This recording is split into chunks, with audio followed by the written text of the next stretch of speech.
So for the last couple months, we've been a part of a lot of different shows. We've been at different places. We've had press actually come to our studio and we've showed them the thing. Has there been anything that stood out in your guys' mind that kind of like was a really kind of impactful moment of any kind of the shows or demos that we've done over the last couple months that was like, wow, this is a really awesome thing that we're doing right now? We pretty much gave the fans, like we talked about before, what they really wanted, you know, more violence in the 2D and a lot more of the old school gameplay and feel of the game. So I think that you know, everything went over very well. Like E3 was just amazing. You know, just the amount of people, just the excitement and the positive feedback was amazing to us. It was just such a good feeling.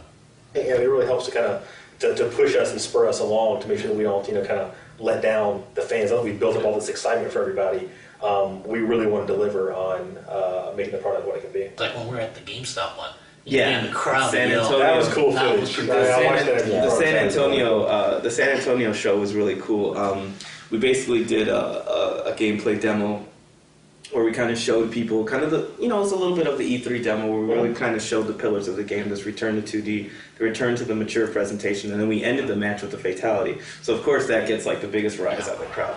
So, you know, we had this fatality montage that we were showing, but, you know, to get people hyped up, we made people like scream out, all right, guys, you want to see more fatality? All right, you know, on the count of 3, you guys scream Mortal Kombat, and then we'll play it. You guys want to see some more fatalities? The guys in the back can't really hear us, so on the count of 3, I'm going to need you guys to scream Mortal Kombat really, really loud so they know that that's the time to kind of play the fatality montage trailer that we put together that has some fatalities. Ready? So on the count of 3, I need you guys to scream. Ready? 1, 2, 3. You get humbled a lot of times when you realize like how big this franchise is and how many people kind of grew up with this franchise and kind of have these like nostalgic memories in there. So, you know, when you get a room of like 400 people screaming that out at the same time, and then you follow it up with like a minute's worth of just like really gory, gruesome fatalities, that was kind of a really like kick-ass moment, like of just seeing that. Another good thing that's been happening lately is our outreach to the community. Like we really wanted to make it a point to kind of reach out to the fans. Like really the fan base is what makes this franchise what it is. I mean, if it wasn't for the fans, like Mortal Kombat wouldn't exist at this point. So we've been really trying to make a conscious effort over the past few months to really reach out, to talk to people, at least listen to them. And we can't talk to everybody. You know, there's thousands of you guys out there. We have a limited amount of time. But I think this is a good segue. Yeah, but we went on. You know, we've been doing pretty well. We're on Twitter. You know, Hans and I are on Twitter. Rigo's on Twitter. And we actually put this out there a while ago, actually, to kind of send in questions, gameplay-based questions, because you know, people can ask Hans and I questions till they're blue in the face, but we just can't, you know, we can't answer all of them. And I couldn't speak intelligently about a lot of the things that these guys could. Maybe you could. But we wanted to have gameplay-related questions, so we got a bunch of them. So we printed them out, and we're going to ask you guys, and you guys can, I don't know how you guys want to divide them, answering. Yeah, we'll just wing it. Just say, those interviews over, and they all get up and walk out on us. But something I'd like to throw in first is a question that we get a lot and that I see on the forums a lot is, do we actually read all the forums?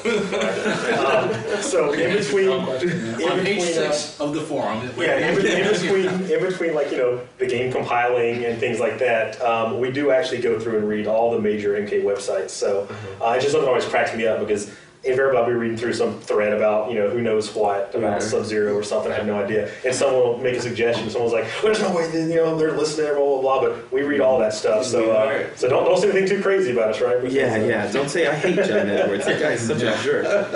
Which while true will hurt my feelings. And also videos too. We've seen like every combo video, every gameplay video, every bug video. Yeah. People check.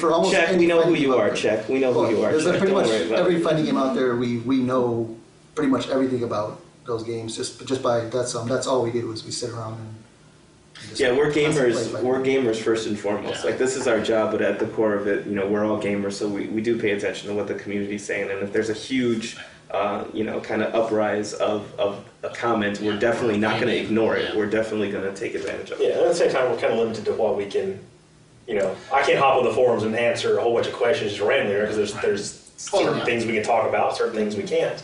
And there's just a lot. There's, you know, if you spent your whole day doing it, I mean, you would spend more than a day just answering people. So Yeah, but I just want everybody to know that we do listen to that stuff, and we do appreciate it, and we appreciate all the fans, and like Paul said, we definitely appreciate, crazy combo videos, like, every year or so an old MK2 combo video comes out, and you're just like, how is that possible that you could do that in that game, Let's just start off with questions. You guys cool? Let's do it. I have a question from Red Cassandra 555. Her question was, do you have any plans on revising the amount of super meter needed to use a breaker or super move? Because it seems like breakers take too long to attain. So the first thing we probably should talk about is all the footage that's been released up till now. None of the super meter stuff has been tweaked whatsoever. So amount that it takes to do, particular things, tag assists or combo breakers or, X-ray attack, whatever, all that stuff is still definitely in flux. Yeah. The other thing is a lot of the footage that people have seen is us playing where we have the cheat enabled, where we can instantly fill the super meter. It will be taken out before the game.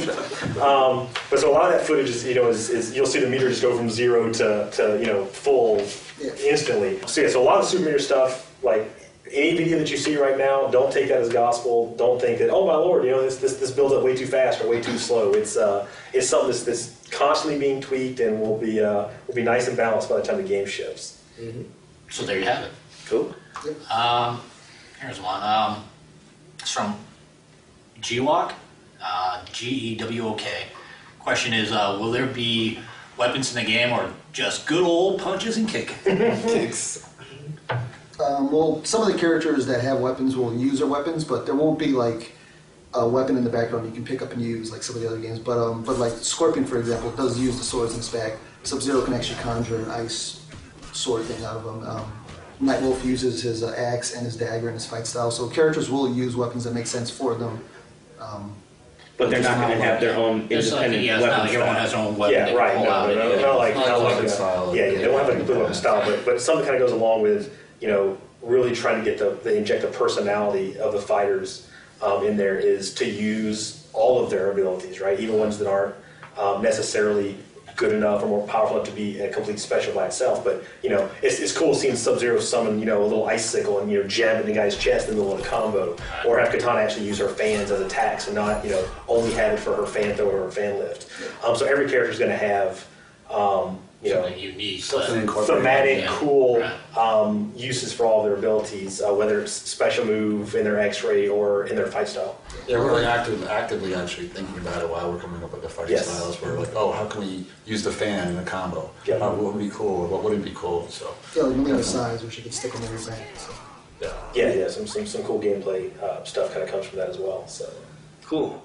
This is actually a good question because I don't think this has been... The previous two were not good questions? No, the other two were good questions. I thought they were questions. But this is another one that's even more good. Oh, more good? Even more gooder? Even more gooder than that one. Shout out to Mr. Scotes, my high school English teacher. This is more gooder.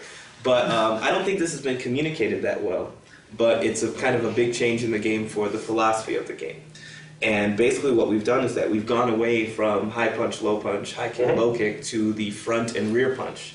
And Cryomancer Zero asks, what was the reasoning behind changing high punch to front punch and rear punch? So, if you guys can kind of elaborate on that, because I know, like you said, that's been a huge question on a lot of the forums. We wanted to keep the look of the past like 3D games where some other fighting games do always have the characters with their chest to screen. And you never see like the full 3D model. The fact that our characters 3D models, we want to make sure that the character is sometimes standing with his chest to screen, sometimes standing with his back to the screen. And then in doing that, we wanted to make sure that the buttons were still consistent and then consistent for all the characters. Like if you're playing whatever character you're playing, you hit the X button. That's always a punch with your front hand. Hit the triangle button.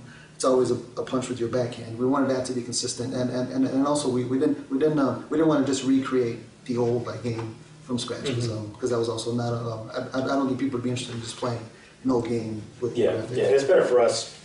Paul kind of touched the consistency of it. The other thing is having buttons kind of delegated to specific types of attacks, like high or low, is kind of limiting, because then that means that anything that we throw with a high punch can't hit low, right? So this kind of opens up a lot more avenues for us to play around with alternate inputs, like back and front punch, or towards and front punch, towards back punch, down. We still have some of the button things where back in the rear kick is always going to be a sweep no matter what character you have.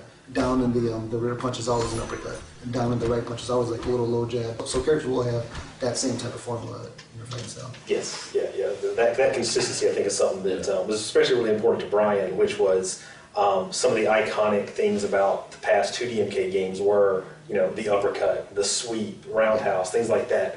And those are all things that we're going to keep for every character. Now, while everyone's uppercut will look different, everyone's sweep will look different, you can, if you hit back and rear kick, you're going to get a sweep. So there is that level of consistency amongst all the characters, especially for some of those more basic attacks. Yeah, some of the previous games we had, like attack 1 would be either a punch or a kick. Right. So at least now when you first pick up the controller and you're playing a character, you at least have some sort of basic idea and understanding. A frame of reference. Yeah, like, okay, I know, like, when I sweep, I'm going to sweep. This guy's in my face, but I never played this guy, then I can, it's kind of a good baseline. Yeah, and that's the other one else with the front punch, back punch stuff, is that if I ever hit this button, I'm going to be throwing attack with that limb, the limb that is closest to the opponent right now. So just that consistency kind of helps when because the characters are so different now as far as like their play styles. It definitely helps to have some frame of reference at a base level that people can pick it up and feel comfortable that when they jump to other characters, while they may not know their specials or their combos, things like that, they do have a general idea and they're not having to like relearn the controls every single time they pick a new fighter. Cool.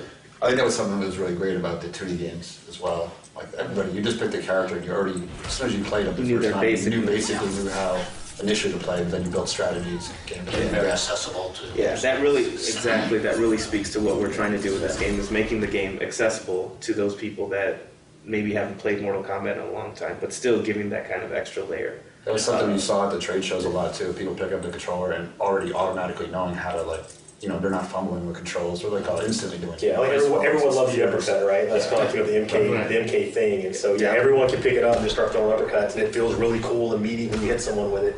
Someone's jumping in, you can jab out of the air and things like that. Like that stuff is still in the game and recreated for the new title.